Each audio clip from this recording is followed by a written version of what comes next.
Cody, we'll start with you. Your initial reaction to JV getting paid the big bucks to leave the Astros and go to the New York Mets. We finished the show on Friday, it seemed to me, and it almost felt like there maybe wasn't that fantastic offer out there for Justin Verlander. There might have been a application of the outlier thought process on what Max Scherzer made and what his contract was and how much money he was making from the Mets.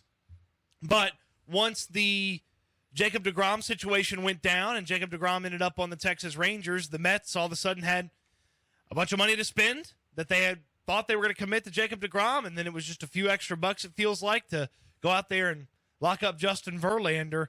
It felt for a while, just the longer this carried out, that there wouldn't be this deal popping up, and then boom, the Mets show up today. I mean, heck, John Heyman wrote this morning that the third year's not out there for Justin Verlander. It might be the sweetener that gets the deal done. And a few hours later, Justin Verlander's got that 2-year deal with a likely third year. I mean, he's going to pick that third year up if he's healthy. So basically a 3-year deal for Justin Verlander. But he found the money he wanted. That big deal, that Scherzer-like deal was out there. The Mets were desperate. The Mets were in a position where they've got the money to spend. Why not spend it on a guy that's as good, maybe better than the guy they were chasing last time? And adios, JV. Their starting rotation is looking like a retirement home up there in New York. My goodness, with JV and Scherzer.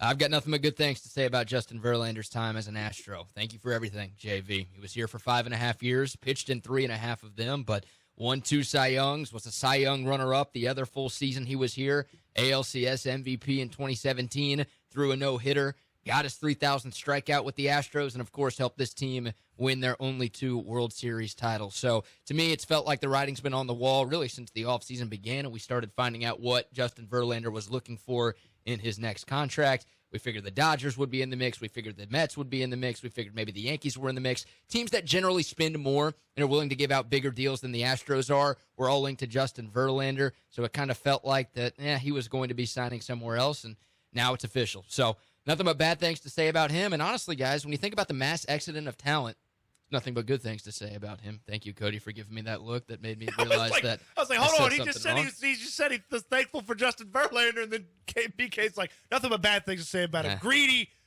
SOB, don't need him. But screw you, Justin. This is, I guess, a kind of mean thing to say about Justin Verlander, but I mean this with all due respect, Mark Jackson. This loss feels less painful than any of the major star departures from the Astros over the last few years. George Springer felt like it would impact the team more. Garrett Cole felt like it would impact the team more. Carlos Correa last offseason felt like it would negatively impact the team more. The Astros, and I feel like most Astros fans agree with me here, are in such a good spot as a team and in a starting rotation standpoint that it feels like they are going to be just fine without Justin Verlander. So thanks for everything, JV, but I feel like the Astros are in a very, very good spot to compete for another World Series. It's a testament to how deep this Astros rotation is that you could lose the American League Cy Young Award winner and still feel like you might have the best rotation in the American League. The Astros got 950 innings from their starters last season. They're returning 715 of them.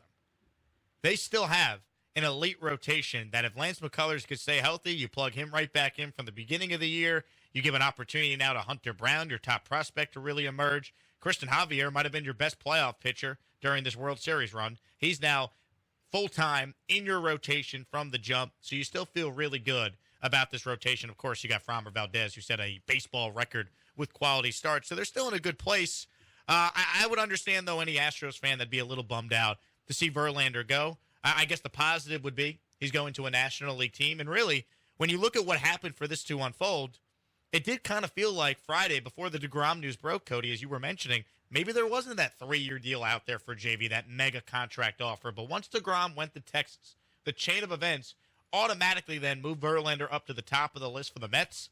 And because the Mets already gave out that Scherzer deal a year ago and needed to justify bringing somebody in to replace Jacob deGrom, it made too much sense for the Mets not to act and sign Justin Verlander. Yeah, where Justin Verlander was, or what he is to various teams, dictated exactly how much money he was going to get. If the Rangers were shopping, you're looking for an ace, you're looking for a guy that was at the top of your rotation and a guy that can help you win a bunch of regular season games and make sure that you're in the playoff hunt come August and September and October. If you were the Yankees, you're looking to round out what is already an impressive pitching staff, and you're going to try to chase the Astros and get the best record in baseball. If you were the Dodgers, well, you don't have a lot of really good pitchers that are healthy that you can rely on in your staff. And the Mets sort of found themselves in the same situation. Jacob deGrom, Taijuan Walker, and Chris Bassett were all free agents for them, and deGrom was off the board.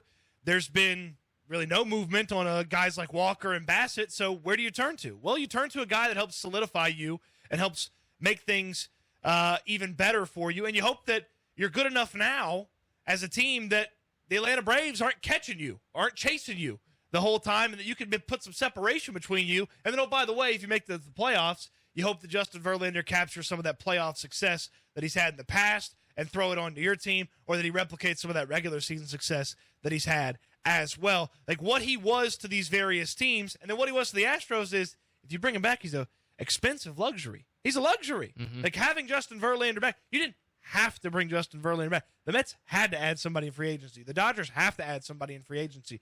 The Rangers had to add somebody in free agency. Like the Yankees, they didn't have to add Justin Verlander, but they got to do something. They got to bring back Judge and maybe one other move. Like the Astros didn't have to do that. And I think it's important, too, that if the Astros had the same rotation or the same vibes about the rotation as they did a year ago, we'd be saying they have to do Justin Verlander's deal.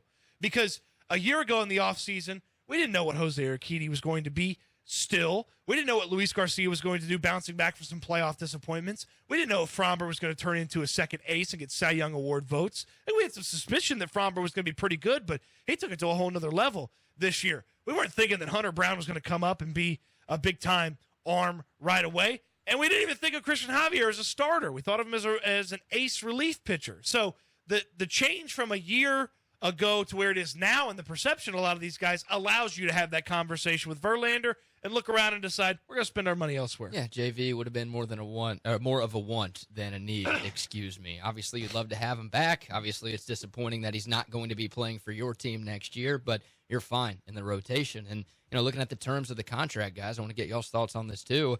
I wouldn't have done this deal.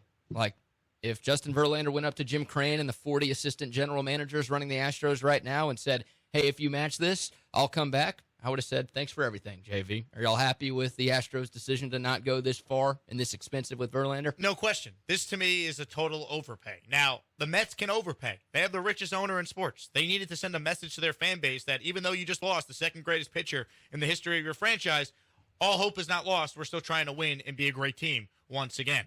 The Mets are in a totally different spot.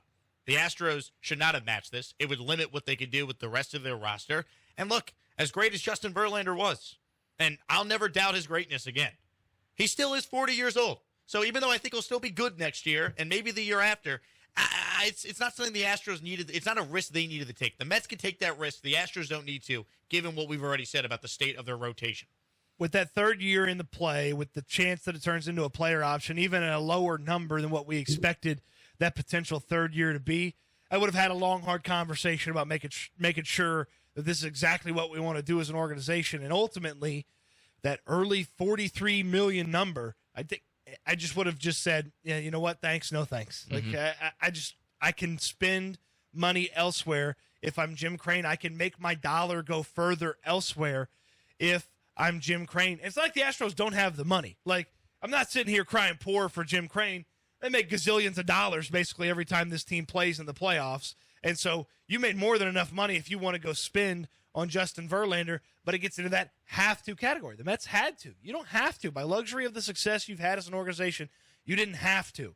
I'd be interested to know if there was any sort of offer officially crafted, put together for Justin Verlander, and if they were anywhere in the neighborhood. Because if Verlander gets that $35 million in 2025, it comes out to just over $40 million a year as the average annual value. Obviously, the 2 years, 43 right up front, like that's what it was, and that's what it can be, and it can be that 43. But if he plays for $35 million in 2025, it comes out to right over $40 million a year for this contract. Were the Astros in conversation? Did they get close? What's the highest they would have gone? Like, what number did it all of a sudden become uncomfortable for Justin Verlander? I'd been happy at 3 years, 35.